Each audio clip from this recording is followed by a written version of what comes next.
Red can't sleep because he thinks Andy will do something crazy. The next morning, all the prisoners come out of their cells except for Andy. When the guards check his cell, they find it empty. Meanwhile, Norton discovers that his shoes have been replaced by an old pair. The cops try to interrogate Red, who knows absolutely nothing. Norton gets angry and throws a rock at Andy's poster, which makes a hole and reveals a tunnel in the wall. The officers immediately search the area with dogs to no avail. They only find Andy's prison clothes and his rock hammer. It turns out that when Andy carved his name on the wall, he discovered how flimsy it was, so he started digging with the hammer and kept his project hidden behind the posters. He kept all the debris in his pocket and threw it outside during breaks. Last night, he replaced Norton's book with a Bible and stole his shoes. In his cell, he put his belongings in a box and tied it to his foot before crawling through the tunnel. Then he climbed down the pipes and broke a big one by hitting it with a rock every time thunder struck in the sky. Andy got inside the pipe and had to deal with the smell of poop for 500 yards, but he never gave up and eventually managed to escape.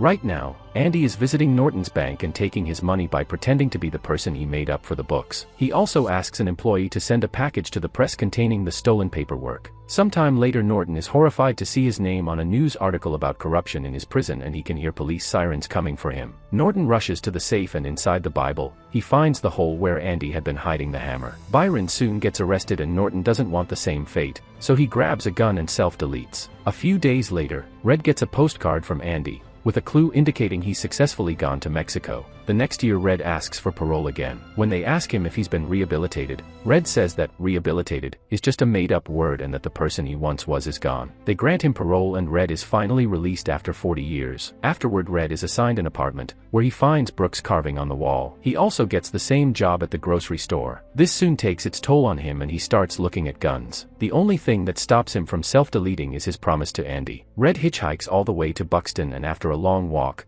he finds the tree and the rock, which he moves to uncover a box. Inside, he finds money and a letter from Andy inviting him to come to Mexico. Red immediately packs his things and takes a bus to a Mexican beach, where he finally reunites with his old friend.